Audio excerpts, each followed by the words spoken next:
സർവത്ര ഗോവിന്ദനാമസങ്കീർത്തനം ഗോവിന്ദ ഗോവിന്ദ. ഹരേ രാമ രാമ രാമ ഹരേ ഹരേ, ഹരേ കൃഷ്ണ കൃഷ്ണ കൃഷ്ണ ഹരേ ഹരേ, ഹരേ രാമ രാമ രാമ ഹരേ ഹരേ, ഹരേ കൃഷ്ണ കൃഷ്ണ ഹരേ ഹരേ. ഓം നമോ ഭഗവതേ വാസുദേവായ. ഓം നമോ ഭഗവതേ വാസുദേവായ. ഓം നമോ ഭഗവതേ വാസുദേവായ. ശ്രീകൃഷ്ണായ നമഃ. നമസ്കാരം.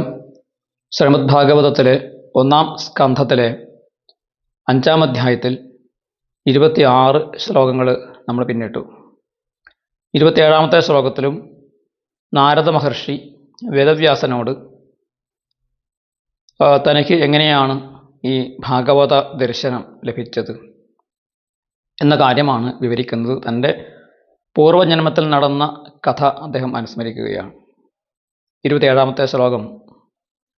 തസ്മിംസ്തദാ ലബ്ധരുചേർമഹാമുനേ പ്രിയശ്രവസ്യസ്ഖലിതാമതിർമമ യയാഹമേതത് സദസത്സ്വമായയാ പശ്യേ മയി ബ്രഹ്മണി കൽപ്പിതം പരേ.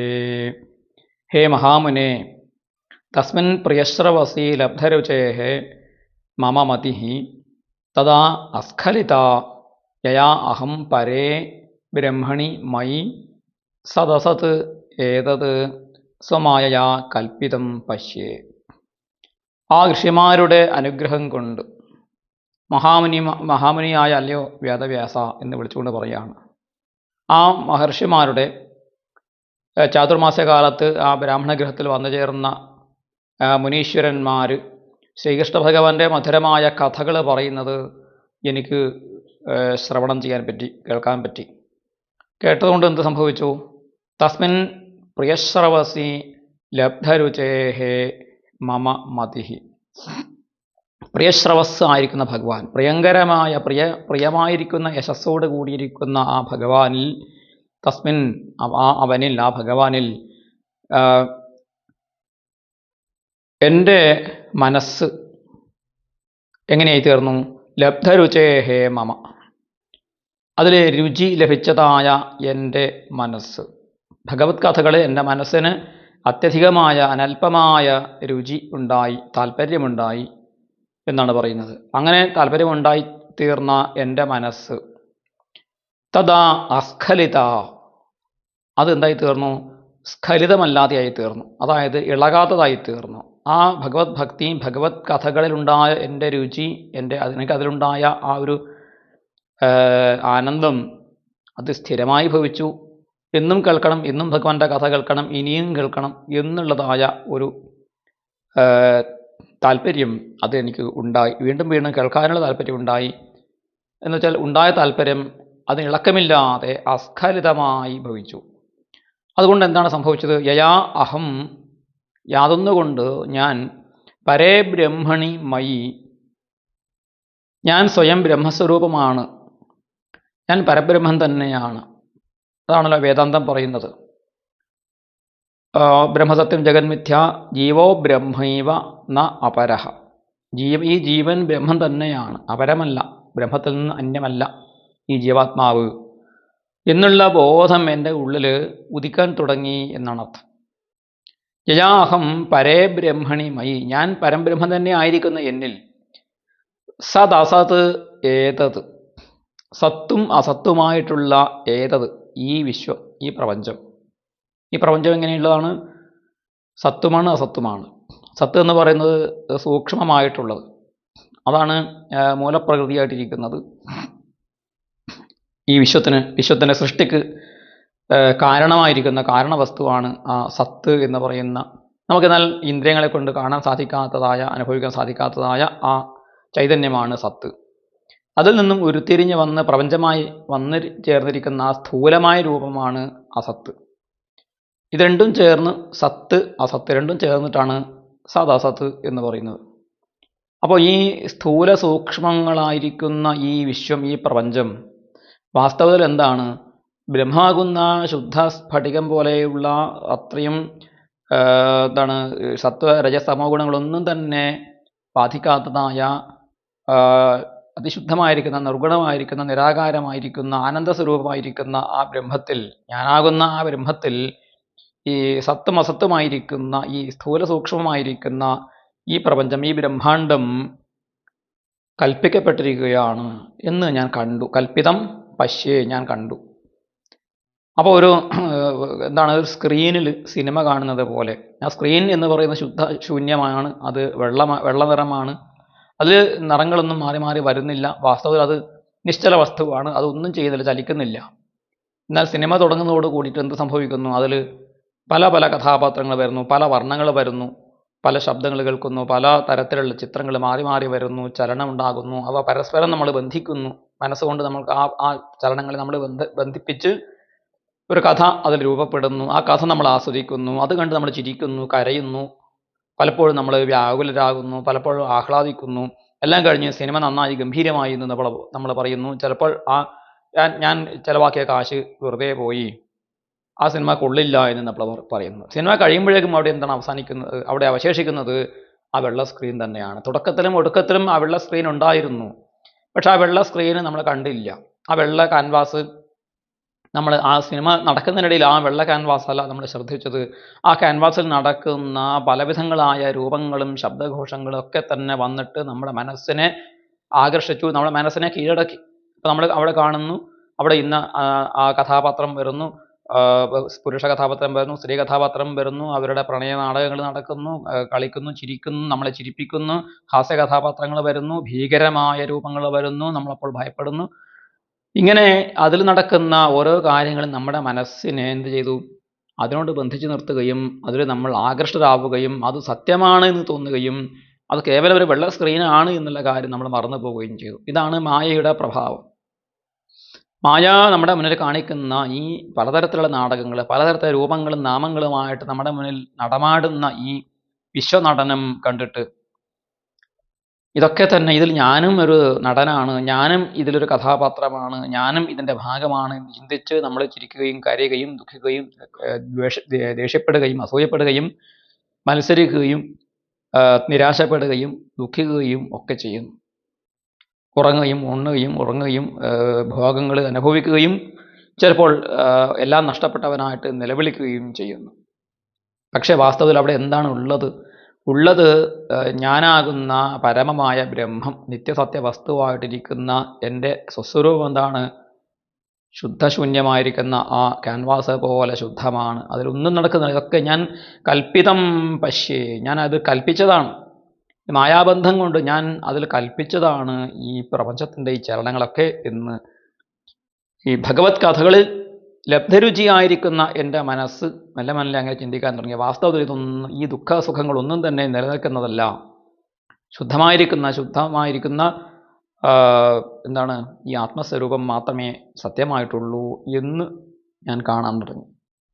അതുകൊണ്ട് ആ സിനിമ അവിടെ നടന്നോട്ടെ, ആ നാടകം അവിടെ നടന്നോട്ടെ, അത് ഞാൻ കാണുക, ആസ്വദിക്കുക, നന്നായി എന്നൊക്കെ പറയാം.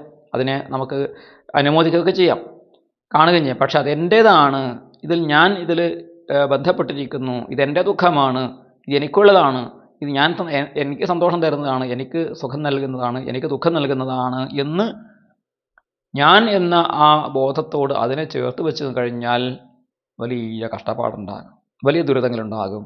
ആ ദുരിതങ്ങൾ അടങ്ങാൻ വേണ്ടിയിട്ട് ആ ശുദ്ധസ്വരൂപമായ ആത്മസ്വരൂപത്തെ നമ്മൾ അറിയാൻ വേണ്ടിയിട്ടാണ് ഭഗവാനെ ഭജിക്കുന്നത്. ഭഗവത് കഥകൾ നമ്മൾ നിത്യമായിട്ട് ഭക്തിയോടുകൂടി ശ്രവണം ചെയ്യണമെന്ന് പറയുന്നത്. അങ്ങനെ ഈ ഉള്ളിലുള്ള ആ ആത്മസ്വരൂപത്തിൽ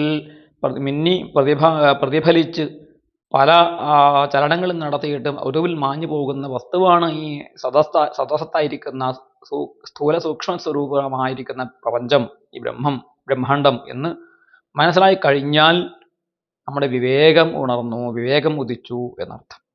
അപ്പോൾ നമുക്ക് എല്ലാ പ്രാപഞ്ചിക വസ്തുക്കളിലും ഒരേ ചൈതന്യത്തിന് തന്നെ കാണാൻ സാധിക്കും. പൃഥ്വിവികാരങ്ങളായിട്ടുള്ള സ്വർണവും മണ്ണാങ്കട്ടയും സമലോഷ്ടാശ്മകാഞ്ചനം. മണ്ണാങ്കട്ടയും സ്വർണവും ഒരേ പൃഥ്വിവികാരമാണ്. പൃഥ്വി, ഭൂമി എന്ന ആ മഹാഭൂതത്തിൻ്റെ വികാരങ്ങളാണ്. അപ്പോൾ അതിൽ ഒന്നിനോട് സ്നേഹവും ഒന്നിനോട് ദ്വേഷവും ആവശ്യമില്ല, ഒന്നിനോട് രാഗവും ഒന്നിനോട് ദ്വേഷവും നമുക്ക് ആവശ്യമില്ല. ഈ ഒരു ഏകാത്മഭാവം ഉണ്ടാവുക എന്നുള്ളതാണ് ഈ ഭഗവത് കഥാശ്രവണത്തിൻ്റെ ഫലം എന്നാണ് പറയുന്നത്. എന്നിട്ട് പറയുകയാണ് 28ാമത്തെ ശ്ലോകത്തിൽ പറയുകയാണ്, ഇത്തം ശരത് പ്രാവൃഷികാവൃതോ ഹരേഃ വിശൃണ്ണതോ മേനുസവം യശോമലം സങ്കീർത്യമാനം മുനിഭിർമഹാത്മഭിർഭക്തിപ്രവൃത്താത്മരജസ്തമോപഹ. ഇത്തം ശരത് പ്രാവൃഷികാവൃതോ ഹരേർവിശൃണ്ണതോ മേനുസവം യശോമലം. നാരദ മഹർഷി പറയുന്നു, അല്ലയോ മഹർഷേ, ഇത്തം ശരത് പ്രാവൃഷികവും ഋതു, 2 ഋതുക്കൾ, ശരത് ഋതു, ആ ശരത്തിന് മുമ്പുള്ള പ്രാവൃഷികം വർഷകാലം, ആദ്യം വർഷകാലം പിന്നീട് ശരത്ത്, അങ്ങനെയാണ് വരിക. നമ്മുടെ കർക്കിടകം തൊട്ട് ഏകദേശം തുലാമാസം വരെയുള്ള 4 മാസക്കാലം 2 ഋതുക്കൾ കടന്നു പോകും. അത് വർഷ ഋതുവും ശരത് ഋതുവുമാണ്. ഈ 2 ഋതുകാലം ആണ് വാസ്തവത്തിൽ ഈ ചാതുർമാസ്യ അനുഷ്ഠിക്കുന്ന കാലം. ആ കാലഘട്ടത്തിലാണ് മഹാത്മഭിഹി മുനിഭിഹി അനുസവം സങ്കീർത്യമാനം അമലം ഹരേഹേ യശഃ വിശൃണ്ണതഃ മേ. മഹാത്മാക്കളായ മുനിമാരാൽ അനുസവം ഓരോ സന്ധ്യയിലും 3 സന്ധ്യകളിലും, പ്രഭാതസന്ധ്യ, പ്രദോഷസന്ധ്യ, മധ്യാഹ്ന സന്ധ്യ, ഈ 3 സന്ധ്യകളിലും അനുസവമായിട്ട് സങ്കീർത്യമാനം അമലം, കീർത്തിക്കപ്പെട്ട, സമ്യക്കായി കീർത്തിക്കപ്പെട്ട അമലമായ പരിശുദ്ധമായ ഹരേഹേ യശഃ, ഹരിയുടെ യശസ്, ഹരിയുടെ ഗുണഗാനങ്ങൾ, വിശൃണ്ണതഃ മേ, കേട്ടുകൊണ്ടിരുന്ന എനിക്ക്, ആത്മരജസ്തമോപഹ ഭക്തി പ്രവൃത്ത, സ്വന്തം രജസ്സും തമസ്സും, രജോഗുണവും തമോ ഗുണവും അപഹരിക്കപ്പെടുന്ന അല്ലെങ്കിൽ ഇല്ലാതാക്കപ്പെടുന്നതായ ഒരു സത്വബുദ്ധി അല്ലെങ്കിൽ ഭക്തി ഉണ്ടായി. അല്ലെങ്കിൽ രജോഗുണത്തെയും തമോ ഗുണത്തെയും അപഹരിച്ച് ഇല്ലായ്മ ചെയ്യുന്നതായ ശ്രേഷ്ഠമായ ഭക്തി എന്നിൽ പ്രവർത്തിച്ചു, എന്നിലുണ്ടായി. അതാണ് കൃഷ്ണകഥാശ്രവണം കൊണ്ടുണ്ടാകുന്നത്. അങ്ങനെയാണല്ലോ ഭാഗവതത്തിൻ്റെ ആദ്യ ഭാഗത്ത് പറഞ്ഞത്, ശൃണ്വതാം സ്വകഥാം കൃഷ്ണ പുണ്യശ്രവണ കീർത്തന ഹൃദ്യന്തസ്ഥോ ഹഭദ്രാണി വിധനോതി സുഹൃത് സദാം. ഭഗവാന്റെ കഥകൾ കേൾക്കുന്ന ആളുകളുടെ ഹൃദയത്തിൽ ആ പുണ്യശ്ലോകനായ ഭഗവാൻ എന്ത് ചെയ്യും? ഹൃദയത്തിൽ പ്രവേശിച്ച് അതിലുള്ള എല്ലാ മാലിന്യങ്ങളെയും നീക്കിയിട്ട്, അഭദ്രങ്ങൾ, തിന്മകളെ നീക്കിയിട്ട് നന്മയെ പ്രകാശിപ്പിക്കും, സത്വഗുണത്തെ പ്രകാശിപ്പിക്കും. നഷ്ടപ്രായേഷു അഭദ്രേഷു നിത്യം ഭാഗവത സേവയാ ഭഗവത്യുത്തമ ശ്ലോകേ ഭക്തർ ഭവതി നൈഷ്ഠികീ. അങ്ങനെ അഭദ്രങ്ങൾ, തിന്മകളൊക്കെ മനസ്സിൽ നിന്ന് നഷ്ടപ്പെട്ട് നശിച്ചു കഴിഞ്ഞാൽ നിത്യമായ ഭാഗവത സേവ കൊണ്ട് എന്ത് സംഭവിക്കും? ഉത്തമ ശ്ലോകനായ ഭഗവാനിൽ നൈഷ്ഠികീ ഭക്തർ ഭവതി, നൈഷ്ഠികയായ നിഷ്ഠയോട് കൂടിയിട്ടുള്ള ഭക്തി ഉണ്ടാകും. അപ്പോൾ എന്ത് സംഭവിക്കും? സൂതൻ പറഞ്ഞു ആദ്യ ഭാഗത്ത്, നമ്മൾ ഓർക്കണം, തദാ രജസ്തമോ ഭാവാ കാമലോഭാദയശ്ചയേ ചേത ഏതൈരനാവിദ്ധം സ്ഥിതം സത്വേ പ്രസീദതി. രജസ്സും തമസ്സും ആയിരിക്കുന്ന ഭാവങ്ങൾ, അതുകൊണ്ടുണ്ടായിരിക്കുന്ന കാമം, ലോഭം മുതലായിട്ടുള്ള വികാരങ്ങൾ, വിഷയവികാരങ്ങൾ, ഇതൊക്കെ നമ്മുടെ ചേതസ്സിനെ, നമ്മുടെ മനസ്സിനെ ബലമായി അപഹരിച്ച് പിടിച്ചു കെട്ടി നിർത്തിയിരിക്കുകയായിരുന്നു അതുവരെ. അതൊക്കെ നീങ്ങിയിട്ട് സത്വേ പ്രസീദതി, ആ ചേതസ്, നമ്മുടെ മനസ്സ് സത്വഗുണത്തിൽ പ്രകാശിക്കുന്നു, പ്രസാദിക്കുന്നു, പ്രസന്നമായിത്തീരുന്നു. അതാണ് ഇവിടെ പറഞ്ഞിരിക്കുന്നത്, നാരദ മഹർഷി പറഞ്ഞിരിക്കുന്നത്. ആ നാരദ മഹർഷിയുടെ ഇത് അനുഭവമാണ്. സൂതൻ പറഞ്ഞ സിദ്ധാന്തം, നാരദ മഹർഷി പറഞ്ഞത് അതിൻ്റെ പ്രയോഗം. അപ്പോൾ ഭാഗവതത്തിൻ്റെ ആദ്യ ഭാഗത്ത് പറഞ്ഞ ആ സിദ്ധാന്തങ്ങൾ നാരദ മഹർഷി സ്വാനുഭവം കൊണ്ട് അതിന് സത്യമാണ് എന്നുള്ളതിന് സാക്ഷിയാണ്. അതിന് സ്വയം പ്രയോഗിച്ച് വിജയിച്ച ആളാണ് ആര്? നാരദ മഹർഷി. അപ്പോൾ നാരദൻ തൻ്റെ സ്വാനുഭവം പറയുകയാണ്. സൂതൻ അവിടെ അതിൻ്റെ സിദ്ധാന്തം ആദ്യമേ അവതരിപ്പിച്ചിട്ടുണ്ടായിരുന്നു. ആത്മരജസ്തമോപഹ ഭക്തി പ്രവൃത്ത. നാരദ മഹർഷി പറയുന്നു, എനിക്ക് തൻ്റെ രജസ്സും തമസ്സും നശിപ്പിക്കുന്നതായ ഭക്തി എന്നിൽ പ്രവർത്തിച്ചു, എന്നിലുണ്ടായി. അപ്പോൾ ഭാഗവതം പറയുന്നതൊക്കെ സത്യമാണ് എന്ന് ഇവിടെ ബോധിപ്പിക്കുകയാണ്. ഇനി 29, 30 2 ശ്ലോകങ്ങൾ ചേർന്ന് പൂർത്തിയാകുന്ന ആ 2 ശ്ലോകങ്ങളിലേക്ക് നമുക്ക് അർത്ഥം, അതുകൊണ്ടാണ് 2 ശ്ലോകങ്ങളെ കൊണ്ടാണ് പൂർത്തിയാകുന്നത്. തസ്യൈവം മേനുരക്തസ്യ പ്രശ്രിതസ്യ ഹതൈന സഹ ശ്രദ്ധാനസ്യ ബാലസ്യ ദാന്തസ്യാനുചരസ്യ ച ജ്ഞാനം ഗുഹ്യതമം യത്തത് സാക്ഷാത് ഭഗവതോദിതം അന്വവോചൻ ഗമിഷ്യന്ത കൃപയാ ദീനവത്സലാ. എന്താണ് ഇവിടെ പറയുന്നത്? തസ്യ ഏവം മേ ഏവം അനുരക്തസ്യ പ്രശ്രുതസ്യ ഹതേന സഹ ശ്രദ്ധധാനസ്യ ദാന്തസ്യ അനുചരസ്യ ബാലസ്യ. ഇവിടെ ഭാഗവത ശ്രവണം കൊണ്ട് എന്തൊക്കെ നടന്നു, അദ്ദേഹത്തിൻ്റെ ആ അന്ധകരണത്തിൽ എന്തൊക്കെ മാറ്റങ്ങൾ സംഭവിച്ചു. പൂർണ്ണമായിട്ടുള്ള പരിവർത്തനമാണ്, ട്രാൻസ്ഫോർമേഷൻ നടക്കുന്നു എന്നാണ് പറഞ്ഞത്. അതാണ് അദ്ദേഹത്തിൽ നടന്നത്. മുമ്പുണ്ടായിരുന്ന ആ മനസ്സേ അല്ല, അതിൽ മുഴുവൻ മാറ്റം സംഭവിച്ചു. എന്തൊക്കെ സംഭവിച്ചു? അനുരക്തസ്യ, അനുരാഗമുണ്ടായി. ആരോട്? ഭഗവാനോട് അനുരാഗമുണ്ട്. ഭഗവത് പ്രേമം കൊണ്ട് ആ മനസ്സ് നിറഞ്ഞു. അപ്പോൾ എന്ത് സംഭവിച്ചു? പ്രശ്രയം, വിനയം. പ്രശ്രിതസ്യ, വിനയിയായി തീർന്നു. പിന്നെയോ? പിന്നെ ഹതൈനസഹ, ഹതമായ ഏനസ്സുകളോട് കൂടിയവൻ, അതായത് പാപങ്ങൾ നശിച്ചു പോയി, പാപങ്ങളൊക്കെ തീർന്നു. ശ്രദ്ധധാനസ്യ, കൂടുതൽ കൂടുതൽ ശ്രദ്ധ കൈവന്നു. ഭഗവാനിൽ ശ്രദ്ധയുണ്ടായി. ബ്രഹ്മവിഷയത്തിൽ, ആത്മവിഷയത്തിൽ ശ്രദ്ധയുണ്ടായി. ആത്മവിഷയത്തിൽ ശ്രദ്ധയുണ്ടാകുമ്പോൾ സ്വാഭാവികമായിട്ടും മറ്റ് വിഷയങ്ങളിൽ എന്തുണ്ടാകും? മറ്റ് വിഷയങ്ങളോട് ഉദാസീന ഭാവം ഉണ്ടാകും, ഉപേക്ഷാഭാവം ഉണ്ടാകും. അപ്പോൾ എന്തായി? ദാന്തസ്യ, ദാന്തനായി തീർന്നു. ഇന്ദ്രിയത്തെ നിഗ്രഹിച്ചു, ഇന്ദ്രിയങ്ങളെ അടക്കിയവനായി തീർന്നു. പിന്നെയോ അനുചരസ്യ, മഹാത്മാക്കളെ അനുചരിക്കുക, മഹാത്മാക്കളെ പാദങ്ങളെ പിന്തുടരുന്നവനായി തീർന്നു. അനുസരിക്കുന്നവനും അനുവർത്തിക്കുന്നവനുമായി തീരുകയാണ്. അങ്ങനെയുള്ള ആ ബാലന്, തസ്യ ബാലസ്യ മേ, എനിക്ക്.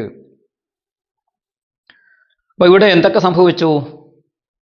ഇവിടെ ഭഗവത് അനുരാഗ്, ഈശ്വരാനുരാഗം, വിനയം, പാപനാശം, ഇന്ദ്രിയ നിഗ്രഹം, മഹാത്മാക്കളുടെ അനുചരത്വം അതൊക്കെ നേടി.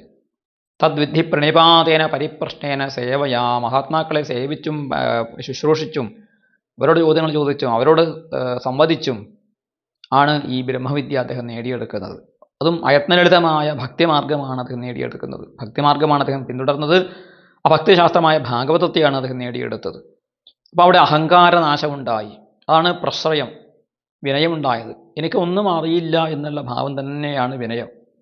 എന്തൊക്കെ അറിയുമ്പോഴും എനിക്കൊന്നും അറിയില്ല ഭഗവാനെ, എനിക്കൊന്നും അറിയില്ല ഗുരുനാഥ, പറഞ്ഞു തരൂ എന്നുള്ള ഭാവം. എനിക്കെല്ലാം അറിയാമെന്ന് എവിടെ തോന്നുന്നുവോ അവിടെ അഹങ്കാരം ഉണ്ടാകും. അങ്ങനെ തോന്നുന്ന ആളിന് ഒന്നും അറിയില്ല എന്നാണ് വേദങ്ങൾ പറയുന്നത്. യസ്യാമതം തസ്യ മതം. ആർക്കാണോ എനിക്ക് അറിയില്ല എന്ന് തോന്നുന്നു, ഞാൻ അറിഞ്ഞിട്ടില്ല, ഇപ്പോഴും അറിഞ്ഞിട്ടില്ല എന്ന് തോന്നുന്നത്, അവൻ അറിയാൻ തുടങ്ങിയിരിക്കുന്നു എന്നാണ്. അതാണ് വിനയം എന്ന്. ആ വിനയം ജ്ഞാനത്തോടൊപ്പം ഉണ്ടാകേണ്ടതാണ്, വിദ്യയോടൊപ്പം ഉണ്ടാകുന്നതാണ് വിനയം. അതുകൊണ്ട് വിദ്യാവിനയങ്ങൾ എന്ന് ഈ രണ്ട് വിദ്യ കൊണ്ടുണ്ടാകേണ്ട സംസ്കാരത്തെയും വിദ്യയോട് ചേർത്തിട്ട് പറയുന്നത് കൊണ്ട് ആണ് നമ്മുടെ ശാസ്ത്ര ഗ്രന്ഥങ്ങളിൽ വിദ്യാവിനയങ്ങൾ എന്ന് പറയുന്നത്. വിദ്യാദദാതി വിനയം, വിദ്യ വിനയത്തെ നൽകുന്നു എന്നാണ്. അപ്പോൾ ആ വിദ്യാവിനയം ഉണ്ടായി. അതാണ് ഇവിടെ പറഞ്ഞിരിക്കുന്നത്. എനിക്ക് ഒന്നും അറിയില്ല എന്നുള്ള അഹങ്കാരനാശമാണ് വാസ്തവത്തിൽ വിനയം. പിന്നെ ഭഗവാൻ എന്നിൽ കാരുണ്യം കാണിച്ചല്ലോ, കൃപ കാണിച്ചല്ലോ എന്നുള്ളതാണ് ഭഗവാനിൽ ഉണ്ടാകുന്ന അനുരാഗത്തിന് കാരണം.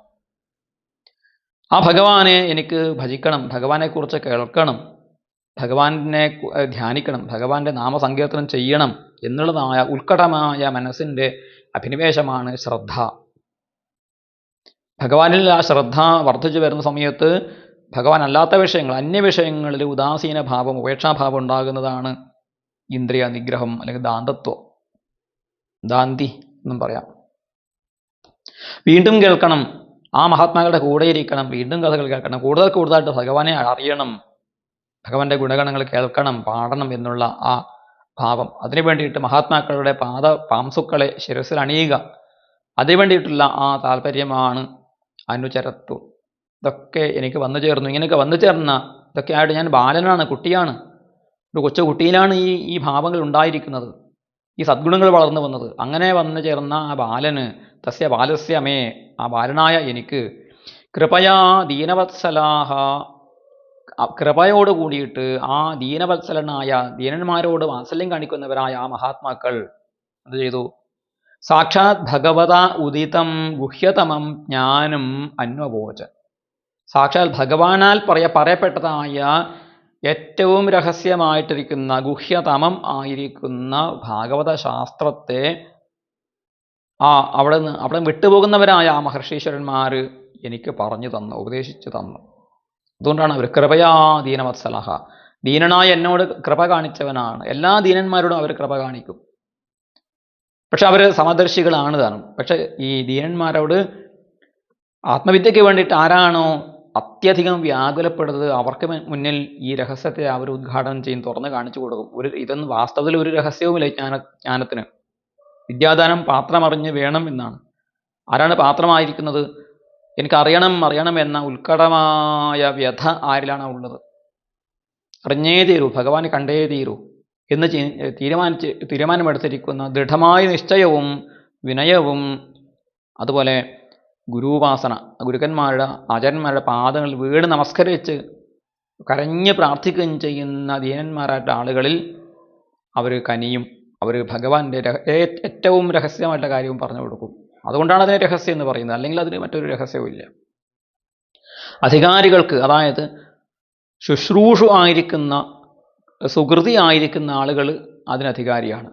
അപ്പോൾ അത്തരം ആളുകൾക്ക് മാത്രമേ ഇത് കിട്ടുകയുള്ളൂ എന്നുള്ളത് കൊണ്ടാണ് ഇത് രഹസ്യതമം അല്ലെങ്കിൽ ഗുഹ്യതമം എന്ന് പറഞ്ഞിരിക്കുന്നത്. ഭഗവത്ഗീതയിൽ ഭഗവാൻ ഇതിത്തെ ഗുഹ്യമാഖ്യാതം എന്നൊക്കെ പറയുന്നത്. ഗുഹ്യം രഹസ്യമായത്. പിന്നെ കുറച്ചുകൂടി ഉണ്ട്, ഗുഹ്യതരം ഉണ്ട്, കുറച്ചുകൂടി അധികം രഹസ്യമായിരിക്കുന്നത്. ഒടുവിൽ ഗുഹ്യതമം അതുകൊണ്ട്. അപ്പോൾ ജ്ഞാനമിശ്രിത, അതാണ് ആചാര്യന്മാർ പറയുന്നത്, വ്യാഖ്യാനങ്ങളിൽ പറയുന്നത്, ജ്ഞാനമിശ്രിത ഭക്തിയാണ് ഗുഹ്യം എന്ന് പറയുന്നത്. ഭക്തിമിശ്രിത ജ്ഞാനം മാറിപ്പോയി. ഭക്തിമിശ്രിതമായ ജ്ഞാനമാണ് ഗുഹ്യം. അതുപോലെ ജ്ഞാനമിശ്രിതമായ ഭക്തിയാണ്, ജ്ഞാനം കലർന്ന ഭക്തിയാണ് ഗുഹ്യതരം. ശുദ്ധമായ ഭക്തിയാണ് ഗുഹ്യതമം. ആ ശുദ്ധമായ ഗുഹ്യതമം ആയിരിക്കുന്ന ഭക്തിയെയാണ് ഭഗവാൻ ഉദ്ധവർക്ക് പറഞ്ഞു കൊടുത്തത് ഭാഗവതത്തിൽ. അതുപോലെ അർജുനന് അത് മൂന്നും ക്രമത്തിൽ പറഞ്ഞു കൊടുത്തു. ഒടുവിൽ ഗുഹ്യതമമായിരിക്കുന്ന കാര്യം പറഞ്ഞു കൊടുത്തു. എന്നെ തന്നെയാണ് ഭജിക്കേണ്ടത്. എന്താണ്? സർവധർമാൻ പരിത്യജ്യ മാമേകം ശരണം വ്രജ. അത് ഞാൻ ഗുഹ്യതമം എന്ന് പറഞ്ഞിട്ടാണ് ഭഗവാൻ അത് ഉപദേശിക്കുന്നത്. ഇങ്ങനെ ആചാര്യന്മാർ നമുക്ക് ഗുഹ്യവും ഗുഹ്യതരമായതും ഗുഹ്യതമമായിരിക്കുന്ന കാര്യങ്ങളും പറഞ്ഞു തരും എന്നുള്ളതാണ്. അത് എനിക്ക് ഉപദേശിച്ചു തന്നു ആ കരുണാമയന്മാരായിരിക്കുന്ന ഗുരുക്കന്മാർ. അതുകൊണ്ട് എന്താണ് എനിക്ക് ലാഭമുണ്ടായത്? ഗുഹ്യതമം ജ്ഞാനം ഗുഹ്യതമം യത്തത് സാക്ഷാത് ഭഗവതോദിതം എന്നാണ്. അത് ഭഗവാനാൽ ഉദിതമായ ശാസ്ത്രമാണ്. അതാണ് ഭാഗവതത്തിൻ്റെ അവസാനം ഏകാദശത്തിൽ പറയുന്നു, യേവൈ ഭഗവതാ പ്രോക്ത ഉപായാ ഹ്യാത്മലബ്ധയെ അഞ്ജപുംസാം അവിദുഷാം വിദ്ധി ഭാഗവതാൻ ഹി താൻ. യാതൊന്നാണോ ഭഗവാനാൽ പറയപ്പെട്ടത് തൻ്റെ ഭക്തനായ ബ്രഹ്മാവിന്, തേനേ ബ്രഹ്മ ഹൃദയ ആദികവയേ എന്നാണ്. ആ വേദ രഹസ്യം ആദികവിയായ ബ്രഹ്മാവിന് ഭഗവാൻ ഉപദേശിച്ചു കൊടുത്തു എന്ന് ഭാഗവതത്തിൻ്റെ പ്രാരംഭത്തിൽ പറയുന്നുണ്ട്. അങ്ങനെ ഭഗവാനാണ് ഏറ്റവും ആദ്യമായിട്ട് തന്നെക്കുറിച്ചുള്ള ജ്ഞാനം, ആത്മലബ്ധയെ, തന്നെ അറിയാൻ വേണ്ടിയിട്ട്, ഭഗവാനെ അറിയാൻ വേണ്ടിയിട്ട് ഭഗവാൻ തന്നെ കൃപ കൊണ്ട് സാധാരണക്കാരായിട്ടുള്ള ആളുകൾക്ക്, അതാണ് അഞ്ജപുംസാം അവിദുഷാം പുംസാം, വിദ്വാൻമാരല്ലാത്ത അവിദ്വാൻമാരായിരിക്കുന്ന അജ്ഞാനികളായ അല്പജ്ഞാനികളായിട്ടുള്ള ആളുകൾക്കും തന്നെ പ്രാപിക്കണം, ഭഗവാനെ പ്രാപിക്കണമല്ലോ എന്ന് കരുതിയിട്ട് കാരുണ്യം കൊണ്ട് ഭഗവാൻ അഞ്ജഹ, ഏറ്റവും ലളിതമായത്, ആർക്കും എളുപ്പത്തിൽ മനസ്സിലാക്കാൻ സാധിക്കുന്ന ഉപായങ്ങൾ ഏതാണോ ഭഗവാൻ പറഞ്ഞത്, വിദ്ധി ഭാഗവതാൻ ഹിതാൻ, അതാണ് ഭാഗവത, അത് ഭാഗവതാൻ ധർമാൻ വിദ്ധി, അത് ഭാഗവത ധർമ്മങ്ങളാണ് എന്ന് അറിയൂ എന്നാണ് പറഞ്ഞത്. ആ ഭാഗവത ധർമ്മങ്ങളാണ് എനിക്ക് ആ കരുണാമയന്മാരായിരിക്കുന്ന മുനിമാർ പറഞ്ഞു തന്നത് വ്യാസരെ എന്ന് പറയുകയാണ്. അതുകൊണ്ട് എന്ത് ലാഭമുണ്ടായി? പിന്നീട് എന്താണ് പിന്നീടുണ്ടായ വളർച്ച എന്താണ്? യേനൈവാഹം ഭഗവതോ വാസുദേവസ്യ വേധസ മായാനുഭാവമവിദം യേന ഗച്ഛന്തി തത്പദം. യേന ഏവ അഹം ഭഗവതഃ വേധസഃ മായാനുഭാവം അവിദം. യേന യാതൊന്നുകൊണ്ട് മാത്രം, അവരത് ഉപദേശിച്ചു തന്നതുകൊണ്ട് മാത്രം എന്ത് സംഭവിച്ചു? ഭഗവാൻ വാസുദേവനായിരിക്കുന്ന വേധസ്സായിരിക്കുന്ന, എന്താണ് വേധസ് എന്ന് വെച്ചാൽ വിദധാതി വിശ്വം ഇതി, ഈ വിശ്വത്തെ ചമച്ച, ഈ വിശ്വത്തെ സൃഷ്ടിച്ചവനായ ആൾ. അതുകൊണ്ടാണ് വേദസ് എന്ന് ഭഗവാന് പേര് വന്നത്. വാസുദേവനാണ് സകലതും വസിക്കുകയും പ്രകാശിപ്പിക്കുകയും ചെയ്യുന്നവനായ സൃഷ്ടികർത്താവായിരിക്കുന്ന, സ്രഷ്ടാവായിരിക്കുന്ന, അതിൻ്റെ പാലകനായിരിക്കുന്ന ആ ഭഗവാൻ വാസുദേവനെ, അതുപോലെ ആ വേദസ്സായിരിക്കുന്ന സ്രഷ്ടാവായിരിക്കുന്ന ഭഗവാന്റെ മായാനുഭാവം അവിധം, ഭഗവാന്റെ ആ മായാശക്തി, ഭഗവാന്റെ മായാവൈഭവത്തെ അവിധം ഞാൻ അറിഞ്ഞു. അങ്ങനെ ഭഗവാനെ അറിയാൻ സാധിച്ചു. ഏന ഗച്ഛന്തി തത്പദം, യാതൊന്നുകൊണ്ട് ഭഗവാന്റെ പദത്തെ പ്രാപിക്കാൻ സാധിക്കുന്നു. വിഷ്ണു പദത്തെ പ്രാപിക്കാം. വിഷ്ണു പദത്തെ പ്രാപിച്ച എന്താണ് ഗുണം? പിന്നെ അവർ അവിടുന്ന് പുനർഗമനം, എന്താണ് തിരിച്ചുള്ള വരവ് ഉണ്ടാകുന്നില്ല. എന്നാ പുനരാവർത്തതേ എന്ന് ശ്രുതികളിൽ, വേദങ്ങളിൽ 2 തവണ ഒക്കെ പറയുന്നുണ്ട് ചില സ്ഥലങ്ങളിൽ. ആ മഹത്തായ ബ്രഹ്മപദത്തിലേക്ക് എത്തിച്ചേർന്നാൽ, ഭഗവത് പദത്തിലേക്ക് എത്തിച്ചേർന്ന് കഴിഞ്ഞാൽ പിന്നെ അവിടുന്ന് സംസാരബന്ധനമില്ല. ജനനമരണങ്ങളാകുന്ന ഈ ജനന മരണ ജീവിത കഥനത്തെ പിന്നീട് നമ്മൾ അനുഭവിക്കേണ്ടി വരുന്നില്ല. നിത്യമായ ആനന്ദമാണ് അതിൻ്റെ ഫലം. ആ ആനന്ദത്തെ അനുഭവിക്കാൻ സാധിക്കുന്നത് ഏതിലൂടെയാണ്? ആ മായാ വൈഭവമുള്ളവനായ ഭഗവാന്റെ നിഗൂഢമായ സത്യത്തെ അറിയുന്നത് വരെ മാത്രമേ ഈ മായാബന്ധനമുള്ളൂ. അവിടെ നമ്മൾ ഭഗവാനിൽ എത്തിച്ചേരുകയാണ്. അതിന് സഹായകമായത് എന്താണ്? ഈ മഹാഗുരുക്കന്മാരുടെ ഭാഗവത ധർമ്മോപദേശമാണ് എന്ന് അദ്ദേഹം സ്മരിക്കുകയാണ്.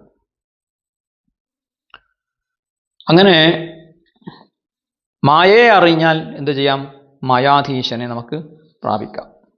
മായയെ ഭയന്നിട്ടാണ് പണ്ട് ശ്രീശുക ബ്രഹ്മർഷി തൻ്റെ അമ്മയുടെ വയറ്റിൽ നിന്നും പുറത്തു വരാൻ മടി കാണിച്ചത് എന്നാണ്. 12 വർഷക്കാലം അമ്മയുടെ ഗർഭത്തിലിരുന്നു ശ്രീശുകൻ.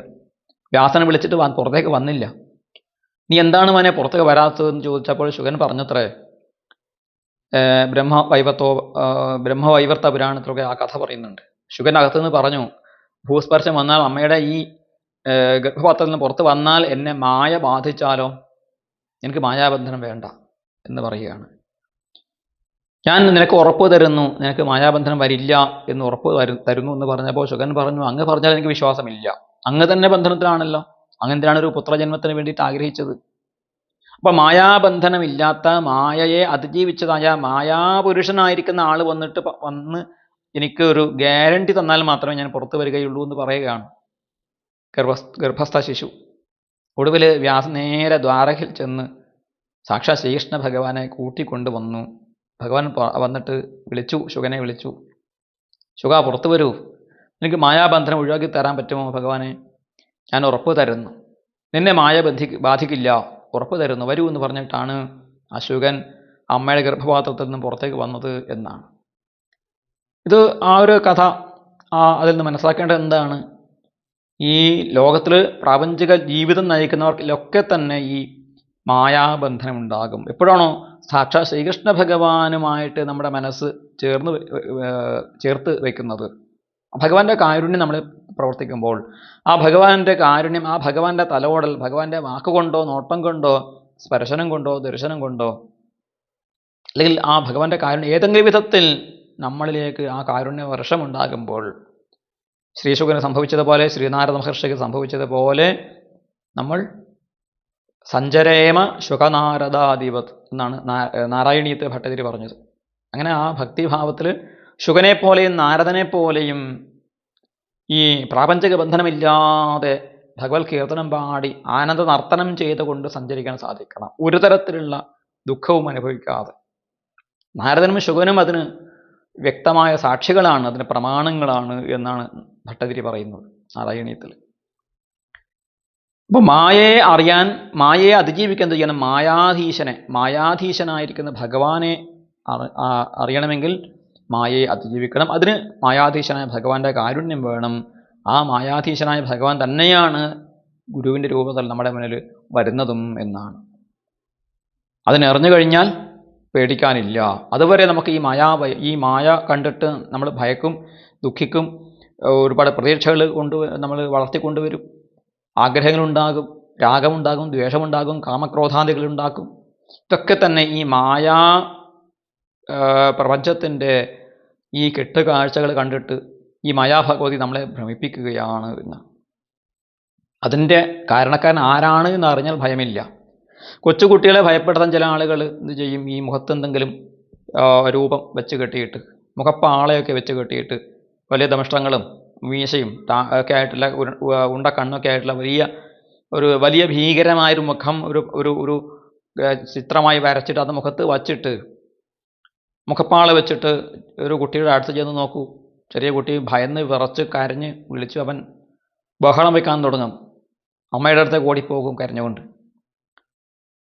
പക്ഷേ കുറച്ച് കഴിയുമ്പോൾ നമ്മൾ ആ മുഖപ്പാള എടുത്തിട്ട് അവനെ സന്തോഷിപ്പിക്കാൻ സാധിക്കും. അത് മാറ്റുമ്പോൾ, ആ മുഖംമൂടി മാറ്റിക്കഴിയുമ്പോൾ കുഞ്ഞിന് മനസ്സിലാകും, ഇതെൻ്റെ അച്ഛനാണല്ലോ, ഇതെൻ്റെ അമ്മയാണല്ലോ, ഇതെൻ്റെ ഏട്ടനാണല്ലോ. അപ്പോൾ കുഞ്ഞ് കൂടെ ചിരിക്കുകയും ചെയ്യും. രണ്ടാമത് വീണ്ടും അത് വയ്ക്കുമ്പോൾ ചിലപ്പോൾ ആ ഭയം ചെറുതായിട്ടുണ്ടാകുമെങ്കിലും അവനറിയാം ഇതിനകത്ത് എൻ്റെ ചേട്ടനാണ്, അല്ലെങ്കിൽ എൻ്റെ അമ്മയാണ്, അച്ഛനാണ്, എൻ്റെ അമ്മാവനാണ്, എൻ്റെ കൂട്ടുകാരനാണ്, അല്ലെങ്കിൽ എൻ്റെ വേണ്ടപ്പെട്ട ആളുകളാണ് ഈ മുഖത്ത് ഈ മുഖംമൂടി വച്ചിട്ട് എന്നെ പേടിപ്പിക്കുന്നത് എന്ന് മനസ്സിലാക്കി കഴിഞ്ഞാൽ കുഞ്ഞ് അതൊരു കളിയാക്കി മാറ്റും. കുഞ്ഞിന് പിന്നെ അത് കളിയാണ്. വീണ്ടും വയ്ക്കൂ എന്ന് അവൻ പറയും. അപ്പോൾ അതൊരു തമാശയായിട്ട് മാറും. അപ്പോൾ ഇതുപോലെ ഈ മായയുടെ കെട്ടുകാഴ്ചകൾ കണ്ട് കാമവും ക്രോധവും രാഗവും ദ്വേഷവും ദുഃഖവും സുഖവും ശീതവും ഉഷ്ണവും ജയവും പരാജയവും ഒക്കെ തന്നെ നിരന്തരമായി വേട്ടയാടിക്കൊണ്ടിരിക്കുന്ന, അതിൽ പരവശനായിട്ട് സഞ്ചരിച്ചു കൊണ്ടിരിക്കുന്ന, വിഹരിച്ചു കൊണ്ടിരിക്കുന്നതായ ഈ മനുഷ്യരായ നമുക്കൊക്കെ തന്നെ, പ്രാപഞ്ചികന്മാരായ നമുക്കൊക്കെ തന്നെ ആ മായാ വൈഭവം കാണിക്കുന്നത് സാക്ഷാൽ മാധവനാണ് എന്ന് തിരിച്ചറിയുമ്പോൾ ഭയം നീങ്ങുന്നു. വെഞ്ചാമരത്താടി അഴിച്ചു നോക്കൂ, കാണാമതിൽ ഗോപകിശോരവേഷം. ഗോപകിശോരനാണ്. നരസിംഹമൂർത്തിയെ കണ്ടിട്ടും ആ പ്രഹ്ലാദൻ ഭയപ്പെടാതിരുന്നത് ആ വെഞ്ചാമര താടി വെച്ച് കെട്ടിയ താടിയാണ്. അതിൻ്റെ ഉള്ളിൽ ഗോപകിശോരനായിരിക്കുന്ന ഭഗവാനുണ്ട്, മുരളീമനോഹരനായിരിക്കുന്ന ഭഗവാനുണ്ട് എന്ന് ബോധ്യപ്പെട്ടപ്പോഴാണ് ആ പ്രഹ്ലാദന് ഭയമില്ലാതിരുന്നത് എന്ന് ഭാഗവതം തന്നെ നമുക്ക് പറഞ്ഞു തരുന്നു. അങ്ങനെ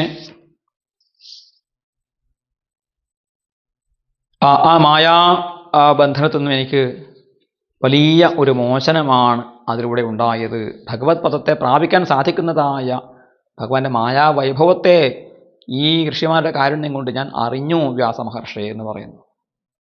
32ാമത്തെ ശ്ലോകം നോക്കുക. ഏതത് സംസൂചിതം ബ്രഹ്മൻ സ്ഥാപത്രയചികിത്സിതം യദീശ്വരേ ഭഗവതി കർമ്മ ബ്രഹ്മണി ഭാവിതം. ഏതത് സംസൂചിതം ബ്രഹ്മം സ്ഥാപത്രയചികിത്സിതം യദീശ്വരേ ഭഗവതി കർമ്മ ബ്രഹ്മണി ഭാവിതം. ഈശ്വരേ ഭഗവതി ബ്രഹ്മണി ഭാവിതം കർമ്മം യത് ഏതത് താപത്രയചികിത്സിതം ഇതി സംസൂചിതം. ഞാൻ അങ്ങയോട് ഒരു കാര്യം പറഞ്ഞു കഴിഞ്ഞു. എന്ത്? അല്ലയോ ബ്രഹ്മൻ, അല്ലയോ വേദവ്യാസ മഹർഷിയെ, ബ്രഹ്മത്തെ അറിഞ്ഞവനെ, വേദ അധ്യയനം ചെയ്തവനെ, ഈശ്വരേ ഭഗവതി ബ്രഹ്മണി, ഈശ്വരനായിരിക്കുന്ന ലോകനിയന്താവായിരിക്കുന്ന ഭഗവാനിൽ, ബ്രഹ്മസ്വരൂപനായിരിക്കുന്ന ഭഗവാനിൽ, ബ്രഹ്മണം ചെയ്യുന്നവനായ, സർവവ്യാപിയായി നിറഞ്ഞു നിൽക്കുന്നവനായ ആ ബ്രഹ്മത്തിൽ കൽപ്പിക്കപ്പെട്ടിരിക്കുന്ന കർമ്മം, ആ ഭഗവാനിൽ സമർപ്പിക്കപ്പെട്ടിരിക്കുന്ന ഭഗവാന്റേതാണ് എന്ന് നമ്മൾ കൽപ്പിച്ചിരിക്കുന്നതായ കർമ്മം യാതൊന്നുണ്ടോ? ആ കർമ്മം എന്താണ്? താപത്രയ ചികിത്സിതമാണ്. നമ്മളൊക്കെ താപത്രയോന്മൂലനം എന്ന് ഭാഗവതത്തിൻ്റെ ആദ്യം പറഞ്ഞല്ലോ. ഏതൊക്കെയാണ് താപത്രയങ്ങൾ? ആധിഭൗതികം, ആധിദൈവികം, ആധ്യാത്മികം. 3 തരം താപങ്ങൾ, 3 തരം ദുഃഖങ്ങളാണ് നമ്മളെ വേട്ടയാടിക്കൊണ്ടിരിക്കുന്നത്. ആധിഭൗതികം എന്ന് പറഞ്ഞാൽ എന്താണ്? അത് മാനുഷ പശു മൃഗ പക്ഷി സരീസർവ സ്ഥാവര നിമിത്തം ദുഃഖം. മനുഷ്യർ, പശുക്കൾ, മൃഗങ്ങൾ, പക്ഷികൾ, ഇഴജന്തുക്കൾ, മറ്റ് സ്ഥാവരമായിരിക്കുന്ന വൃക്ഷങ്ങളും ഒക്കെ ആയിട്ടുള്ള സ്ഥാവരങ്ങൾ, അവ നിമിത്തം ഉണ്ടാകുന്ന ദുഃഖമാണ് ആധിഭൗതികം. ഭൂതങ്ങളെ കൊണ്ടുണ്ടാകുന്ന ദുഃഖം ഭൗതികം, ആധിഭൗതികം. രണ്ടാമത്തേത് ആധിദൈവികം. യക്ഷ രാക്ഷസ വിനായക ഗ്രഹാദ്യാവേശ നിബന്ധനം ദാഹശീതാദി ജനിതം ദുഃഖം. യക്ഷന്മാർ, രാക്ഷസന്മാർ, വിനായകന്മാർ, ഗ്രഹങ്ങൾ മുതലായ നമുക്ക് കാണാൻ സാധിക്കാത്തതായ ദൈവികമായിരിക്കുന്ന ശക്തികൾ നമ്മളെ ബാധിക്കുന്നത് കൊണ്ട് നമുക്കുണ്ടാക്കുന്ന ബന്ധനം കൊണ്ടുണ്ടാക്കുന്ന ദുഃഖം, അതുപോലെ ചുറ്റുപാടുമുള്ള പ്രകൃതിയിൽ നിന്നുണ്ടാകുന്ന ദാഹം, ശീതം മുതലായിട്ടുള്ള അതുകൊണ്ടുണ്ടാകുന്ന ദുഃഖം, ഇതാണ് ആധിദൈവിക ദുഃഖം. ആധ്യാത്മിക ദുഃഖം എന്ന് വെച്ചാലോ ശാരീരം മാനസം ദുഃഖം, ശാരീരികവും മാനസികവുമായ ദുഃഖം. അതിൽ ശാരീരികമായ ദുഃഖം വാത പിത്ത കഫ ശ്രേഷ്മണാം നിമിത്തം, വാദം പിത്തം കഫം ശ്രേഷ്മം മുതലായിട്ടുള്ള ശാരീരിക വികാരങ്ങളിൽ നിന്നുണ്ടാകുന്ന ദുഃഖമാണ് ഒന്ന്. മറ്റൊന്ന് മാനസം, കാമക്രോധ ലോഭ മോഹ മത മാത്സര്യാദികൾ നമുക്ക് നൽകുന്നതായ ദുഃഖം. ഇങ്ങനെ സാഖ്യ തത്വ കൗമുദി എന്ന് പറയുന്ന ഗ്രന്ഥം ഈ രീതിയിൽ 3 താപങ്ങളെയും 3 ദുഃഖങ്ങളെയും നമുക്ക് പറഞ്ഞു തന്നിട്ടുണ്ട്. അപ്പോൾ ഈ ദുഃഖങ്ങളെ 3 തരം ദുഃഖങ്ങളെയും ചികിത്സിക്കാനുള്ള മരുന്ന് എന്താണ്? ഈശ്വരാർപ്പിതം കർമ്മം എന്നാണ് പറഞ്ഞിരിക്കുന്നത്. ഈശ്വരങ്കൽ അർപ്പിച്ചിരിക്കുന്ന കർമ്മം, അതായത് കർമ്മങ്ങളൊക്കെ തന്നെ ഭഗവാനിൽ ബ്രഹ്മസ്വരൂപനായ ഈശ്വരനായിരിക്കുന്ന ഭഗവാനിൽ സമർപ്പിച്ചുകൊണ്ട് കർമ്മത്തെ ചെയ്താൽ ഈ താപത്രയം ആകുന്ന രോഗങ്ങൾക്ക് ശമനമുണ്ടാകും. വാതപിത്ത കഫങ്ങളാണല്ലോ ശരീരത്തിന് രോഗം ഉണ്ടാകുന്നത്. അതുപോലെ നമ്മുടെ ആത്മാവിനെ ബാധിച്ചിരിക്കുന്ന രോഗത്തെ ശമിപ്പിക്കാൻ ഇതാണ് മരുന്ന് എന്നാണ് പറയുന്നത്.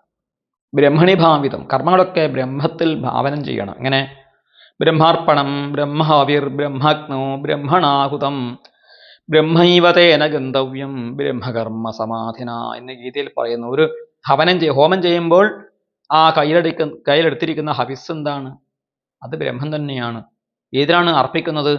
അത് അഗ്നി ബ്രഹ്മം തന്നെയാണ്. ബ്രഹ്മാർപ്പണം, അർപ്പണം എന്ന ക്രിയയും ബ്രഹ്മമാണ്. ആ കയ്യിലെടുത്തിരിക്കുന്ന ഹവിസ് അത് ബ്രഹ്മമാണ്.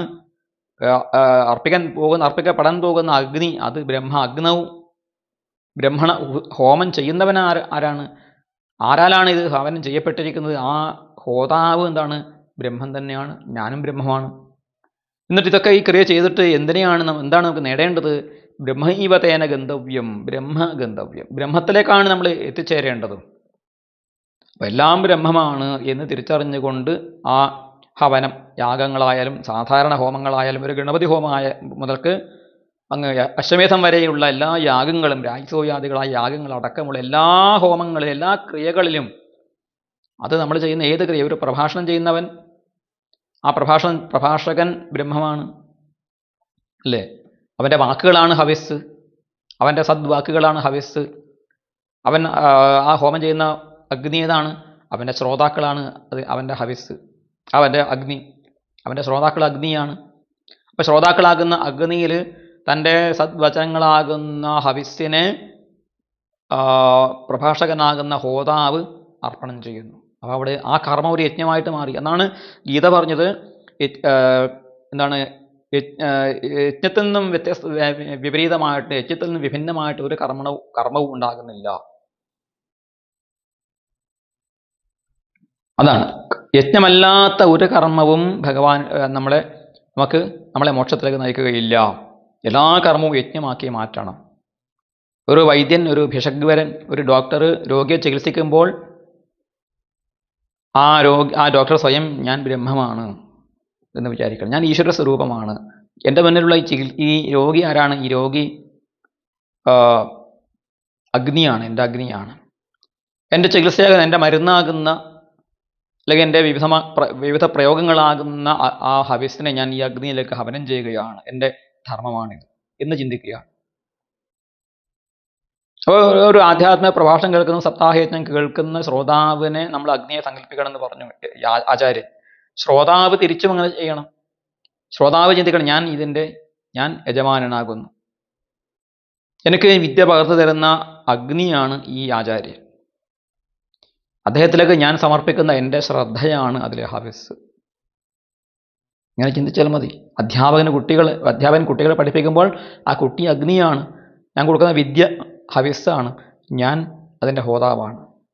കുട്ടി വിചാരിക്കണം, എൻ്റെ മുന്നിൽ നിൽക്കുന്ന ഈ അധ്യാപകൻ എൻ്റെ യാഗാഗ്നിയാണ്, ഞാൻ അതിൻ്റെ ഹോതാവാണ്, എൻ്റെ ശ്രദ്ധയാണ് ഞാൻ സമർപ്പിക്കേണ്ടതായ നെയ്യ് അല്ലെങ്കിൽ ആജ്യം അല്ലെങ്കിൽ ഹവിസ്.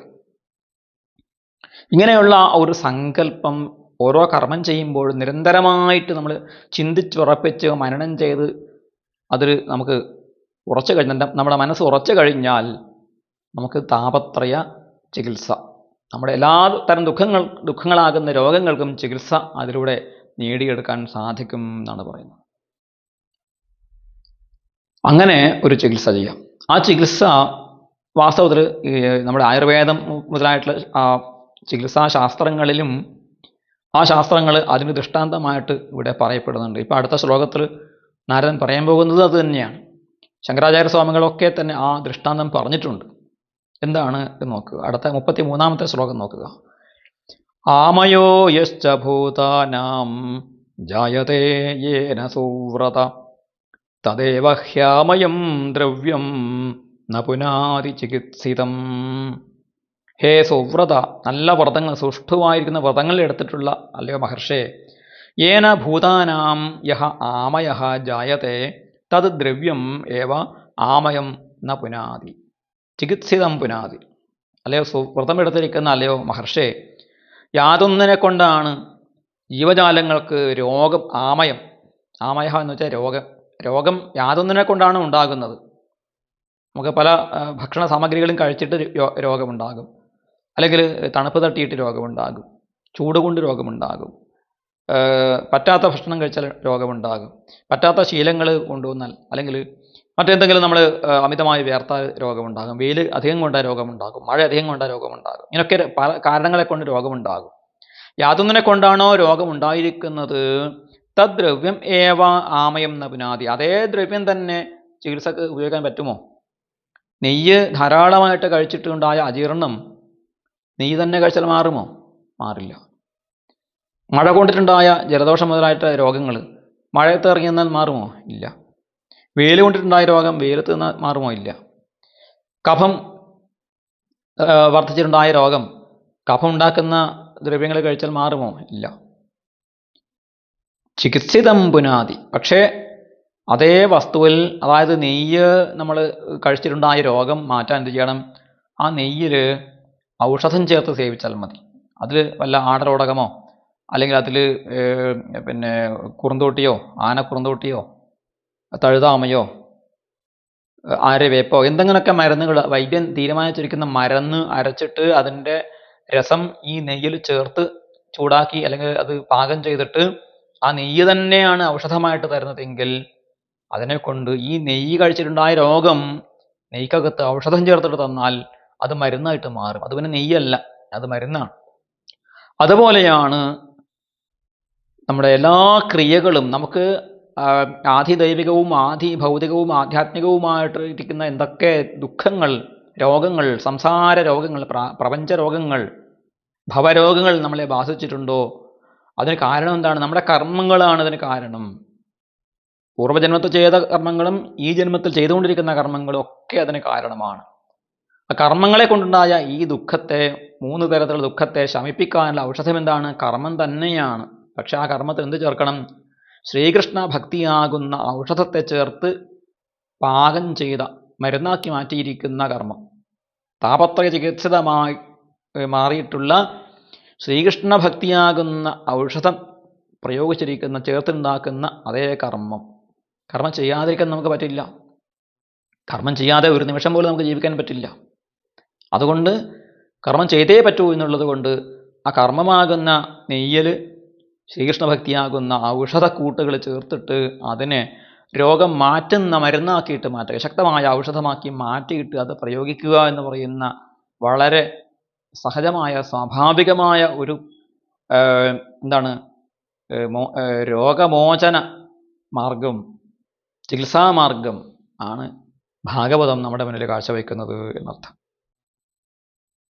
അതുകൊണ്ട് അല്ലയോ വേദവ്യാസ മഹർഷേ, അല്ലാതെ ഈ ശ്രീകൃഷ്ണ ഭക്തിയാകുന്ന ഔഷധം ചേർക്കാത്ത ക്രിയകളൊക്കെ തന്നെ നമുക്ക് ദുഃഖമുണ്ടാക്കും.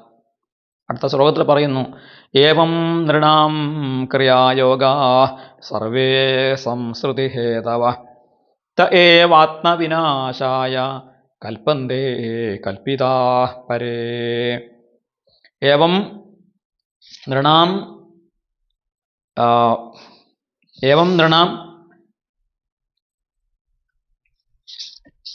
ക്രിയായോഗാഃ ഏവം സർവേ ക്രിയായോഗാഃ നൃണാം സംസൃതിഹേതവഃ.